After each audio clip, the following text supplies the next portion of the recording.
दोस्तों आज हम यू वेब सीरीज जो कि American psychological thriller television series है उसकी कहानी को सुनने वाले हैं। कहानी की शुरुआत होती है न्यूयॉर्क के एक बुक स्टोर मुनीज में, जहां दरवाजे पर घंटी बजती है और अंदर आती है गिवेनियर बेक, एक खूबसूरत यंग लड़की जो एक लेखक बनना चाहती है। काउंटर के पीछे खड़ा है जो गोल्डबर्ग। उसे देखते ही अपनी सुध बुध खो बैठता है। उसके दिमाग में एक आवाज गूंजती है, हेलो तुम कौन हो? तुम्हारी ढीली सी कमीज, तुम चाहती हो कि लोग तुम्हें देखें पर ऐसे जैसे वो तुम्हें देख नहीं रहे हैं। जो बेक की मदद करने के बहाने उससे बात शुरू करता है। बातों बातों में जो को लगता है कि उसे अपने सपनों की रानी मिल गई। जब बेक क्रेडिट कार्ड से पेमेंट करती है तो जो को उसका पूरा नाम पता चल जाता है। वो मनी मन मुस्कुराता है। अब उसके पास वो चाबी थी जिससे वो बेक की दुनिया का हर दरवाजा खोल सकता था। जैसे ही बेक बुक स्टोर से बाहर निकलती है, जो का असली खेल शुरू होता है। वो गूगल पर उसका नाम सर्च करता है और पल भर में बेक की पूरी ऑनलाइन दुनिया उसके सामने होती है। उसका public Facebook profile, Instagram, tweets, सब कुछ। जो को पता चलता है कि बेक एक राइटर बनना चाहती है और अपनी 3 दोस्तों के साथ रहती है, पीच, अनिका और लील। इनमें सबसे खास है पीच सेलिंजर, एक अमीर, मैनिपुलेटिव और बेहद पॉजेसिव बेस्ट फ्रेंड, जिसे जो पहली नज़र में ही अपना दुश्मन मान लेता है। जो सिर्फ ऑनलाइन स्टॉकिंग पर नहीं रुकता, वो बेक के घर का पता लगाकर रात के अंधेरे में उसके अपार्टमेंट के बाहर खड़ा हो जाता है और उसे खिड़की से देखने लगता है। वो उसे अपने बॉयफ्रेंड बेंजी से लड़ते हुए देखता है। बेंजी एक अमीर घमंडी लड़का है जो बेक को लगातार धोखा देता है। जो के दिमाग में आवाज आती है, ये लड़का तुम्हारे लायक नहीं है बेक। इसी बीच हम जो की एक और साइड देखते हैं। एक तरफ वो बेक के लिए इतना खतरनाक है तो दूसरी तरफ अपने पड़ोसी बच्चे पैको के लिए एक बड़ा भाई है जो उसे उसके हिंसक सौतेले बाप से बचाता है और उसे किताबें देता है। ये दिखाता है कि जो का प्रोटेक्टिव नेचर कब खतरनाक बन जाए कोई नहीं जानता। जो की दीवानगी अब अगले लेवल पर पहुंचती है। वो गैस लीक की झूठी रिपोर्ट करके बेक के अपार्टमेंट में घुस जाता है, उसका लैपटॉप हैक करता है और उसकी चीजों को छूता है। एक रात नशे में धुत बेक सबवे स्टेशन पर लड़खड़ाती है और सीधे सबवे की पटरियों पर गिर जाती है। सामने तेज रफ्तार से ट्रेन आ रही थी। इससे पहले कि कुछ होता, जो उसका पीछा कर रहा था एक हीरो की तरह कूदता है और बेक को बचा लेता है। इस घटना के बाद बेक जो को अपना हीरो मानने लगती है, लेकिन जो ने उसे बचाने के दौरान चालाकी से उसका फोन चुरा लिया था। अब बेक की पूरी डिजिटल जिंदगी, जो को पता है कि बेक की जिंदगी में सबसे बड़ी रुकावट बेंजी है, तो वो बेंजी को बुक स्टोर के बेसमेंट में बुलाता है और उसके सिर पर हथौड़ी से वार करके उसे बेहोश कर देता है। जब बेंजी की आंखें खुलती है तो वो खुद को एक साउंड प्रूफ शीशे के पिंजरे में कैद पाता है। जो बाहर खड़ा होकर बस इतना कहता है, अब हम बात करेंगे बेक के बारे में। एक नाइस गाय अब एक किडनैपर बन चुका था। तो अब बेंजी उस शीशे के पिंजरे में बंद है और जो का मिशन सिंपल है, बेंजी को बेक की जिंदगी से हमेशा के लिए डिलीट कर देना। वो बेंजी को भूखा प्यासा रख कर टॉर्चर करता है और खुद को सही ठहराता है, मुझे ये सब बेक के लिए करना पड़ रहा है। उधर बेक बेंजी के गायब होने से थोड़ी परेशान तो है, पर साथ ही जो के करीब भी आ रही है। जो ने बेक का फोन चुराया था और अब वो हर मैसेज, हर कॉल को लाइव देख सकता था। उसे पता चलता है कि बेक अपने दोस्तों से कह रही है कि वो बेंजी से तंग आ चुकी है, जिसे सुनकर जो को तसल्ली मिलती है। एक रात बेक जो को अपनी दोस्तों से मिलवाने एक बार में बुलाती है। यही एंट्री होती है बेक की सबसे अमीर और सातिर दोस्त पिंच सेलेंजर की। पिंच को जो पहली नज़र में ही एक फ्रॉड लगता है और वो बेक को उससे दूर रहने की सलाह देती है। जो समझ जाता है कि पिंच उसके लिए एक बड़ी मुश्किल बनने वाली है। बुक स्टोर के बेसमेंट में जो बेंजी से उसके फ़ोन का पासवर्ड कैंट उगलवाने में कामयाब हो जाता है। जो उसकी दूसरी गर्लफ्रेंड का नाम था। जो को बेंजी के सारे राज पता चल जाते हैं। इसी दौरान जो बेक के साथ डेट पर जाता है और दोनों एक दूसरे के करीब आते हैं, लेकिन जो का दिमाग तो बेसमेंट में कैद बेंजी पर अटका था। उसे पता था कि वो उसे ज़्यादा दिन तक वहाँ नहीं रख सकता। पिंजरे में बंद बेंजी को मूंगफली से जानलेवा एलर्जी होती है। जो को एहसास होता है कि बेंजी को जिंदा छोड़ना अब बहुत बड़ा रिस्क है, इसीलिए वो एक भयानक फैसला लेता है। वो बेंजी के ड्रिंक में जानलेवा मात्रा में पीनट ऑयल मिलाता है और उसे वो पीने के लिए मजबूर करता है। बेंजी की तड़प तड़प कर मौत हो जाती है। जो गोल्डबर्ग का पहला मर्डर हो चुका था, वो बेंजी की लाश के पास खड़ा सोच रहा था, मैंने ये बेक के लिए किया, अब हमारे बीच कोई नहीं आएगा। एक मर्डर तो हो गया, पर अब लाश का क्या करे। जो बेंजी की बॉडी को ठिकाने लगाने के लिए शहर से दूर एक जंगल में ले जाता है, उसे जलाकर राख कर देता है और सबूत मिटा देता है। अब रास्ता साफ था। जो और बेक का रिश्ता तेजी से आगे बढ़ता है। वो डेट पर जाते हैं और बेक को लगने लगता है कि उसे अपना परफेक्ट पार्टनर मिल गया है। वो जो से कहती है, तुम परफेक्ट हो। ये सुनकर जो को लगता है कि उसकी मेहनत सफल हो रही है, लेकिन जो की इनसिक्योरिटीज उसका पीछा नहीं छोड़ती। उसे बेक की जिंदगी का हर मर्द एक खतरा लगता है, जिन्हें वो अपने रास्ते से हटाने के बारे में सोचता है। जो को लग रहा था कि अब सब कुछ परफेक्ट है, लेकिन तभी बेक के फोन पर द कैप्टन नाम के एक इंसान का मैसेज आना शुरू होता है। जो का दिमाग घूम जाता है कि कौन है ये कैप्टन, क्या बेक उसे धोखा दे रही है। इन सवालों का जवाब ढूंढने के लिए जो जासूस बनकर बेक का पीछा करता है। जो ग्रीनविच जा रही थी, वो एक मेले में बेक को द कैप्टन से मिलते हुए देखता है और गुस्से में उस पर हमला करने ही वाला होता है कि उसे एक ऐसा सच पता चलता है जो उसने सोचा भी नहीं था। द कैप्टन बेक का कोई बॉयफ्रेंड नहीं, बल्कि उसका अपना बाप था।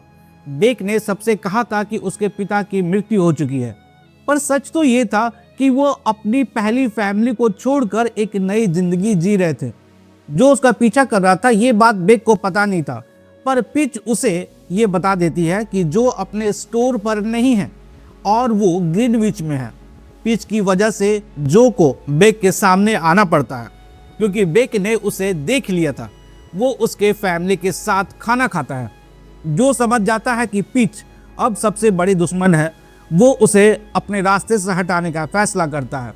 वो सेंट्रल पार्क में जॉगिंग करते वक्त उस पर हमला करता है, लेकिन पिच बच जाती है और उसका शक यकीन में बदल जाता है कि ये हमला जो ने ही करवाया है। घायल पिच इस मौके का फायदा उठाकर बेक को सहानुभूति के लिए अपने साथ रहने को मना लेती है। अब बेक जो के कंट्रोल से बाहर थी और ये बात जो को बर्दाश्त नहीं थी। उसका सारा गुस्सा और जुनून अब पिच पर फोकस हो जाता है। पिच बेक को जो से हमेशा के लिए दूर करने के लिए उसे पेरिस चलने का ऑफर देती है।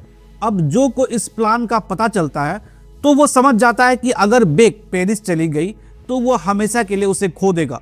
अब उसके पास एक ही रास्ता था, पिच को हमेशा के लिए मिटाना ही होगा। पिच चोट से उबरने के बाद बेक को अपने परिवार के ग्रीनविच वाले आलीशान घर में कुछ दिन साथ बिताने के लिए मना लेती है।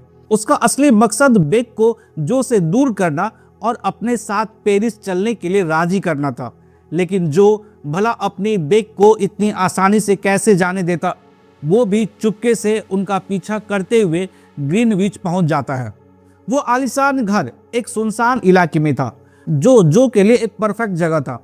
घर के अंदर पिच बेक को रिझाने की हर कोशिश करती है और नशे की हालत में उसके साथ इंटीमेट होने की कोशिश भी करती है, लेकिन बेक उसे रोक देती है और गुस्से में जो को मैसेज करती है कि वो पेरिस नहीं जा रही है। ये मैसेज पढ़कर जो को लगता है कि वो जीत गया, लेकिन कहानी अभी खत्म नहीं हुई थी।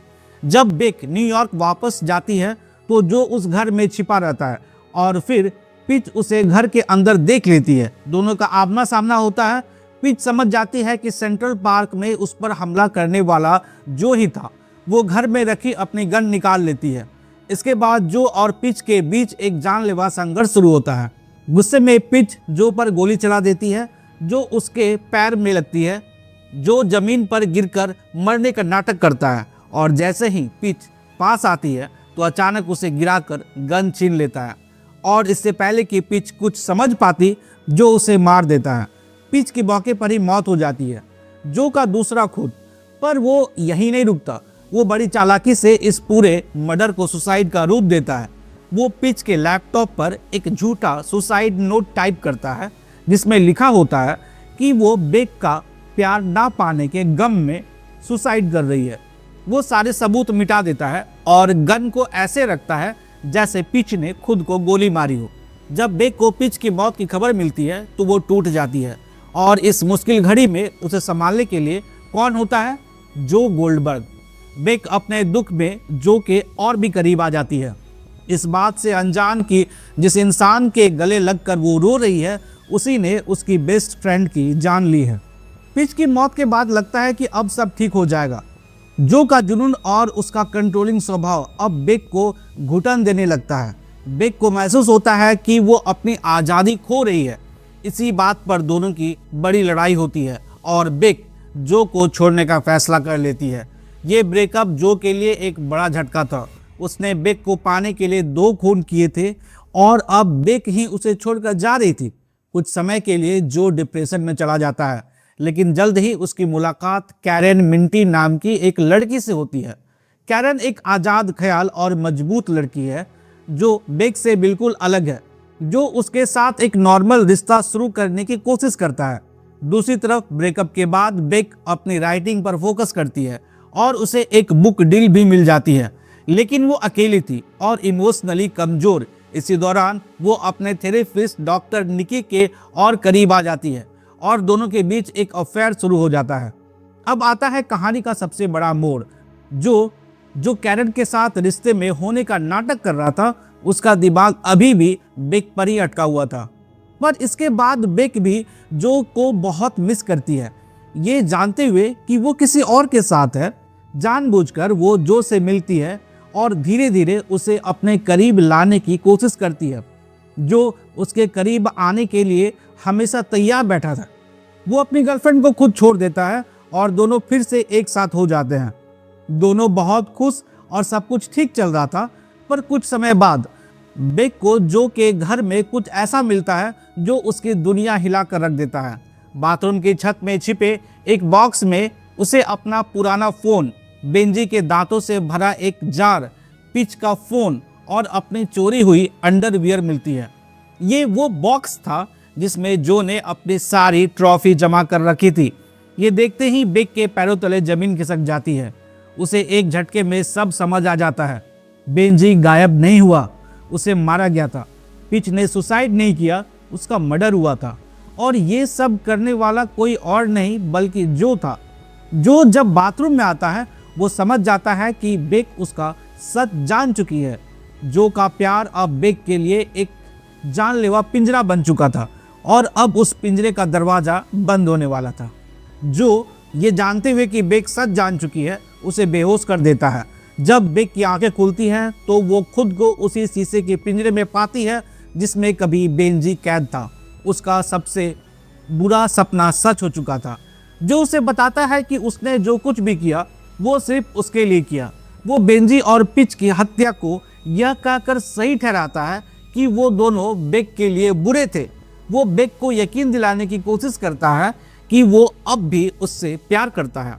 बेक अपनी जान बचाने के लिए एक नाटक करती है। वो जो को यकीन दिलाती है कि वो उसे समझती है और उससे प्यार करती है। वो पिंजरे में रखे टाइपराइटर पर एक कहानी लिखना शुरू करती है जिसमें वो बेंजी और पिच की मौत का इल्ज़ाम अपने थेरेपिस्ट डॉक्टर निकी पर डाल देती है।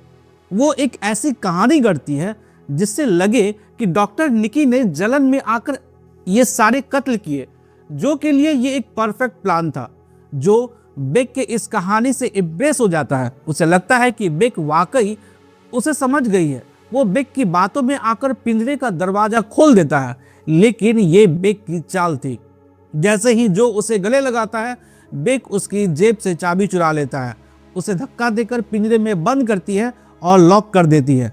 एक पल के लिए लगता है कि बेक बच जाएगी। वो सीढ़ियों की तरफ भागती है, मदद के लिए चिल्लाती है। वो दरवाजे पर पाको को देखती है, जो का छोटा पड़ोसी, और उससे मदद की भीख मांगती है। लेकिन पैको, जिसे जो ने उसके सौतेले बाप से बचाया था, चुपचाप वहां से चला जाता है। बेक का दिल टूट जाता है। वो भागने की कोशिश करती है, लेकिन इस बीच जो, जिसके पास पिंजरे की एक और छुपी हुई चाबी थी, बाहर निकल आता है। इससे पहले कि बेक भाग पाती, जो उसे पीछे से पकड़ लेता है। स्क्रीन काली हो जाती है।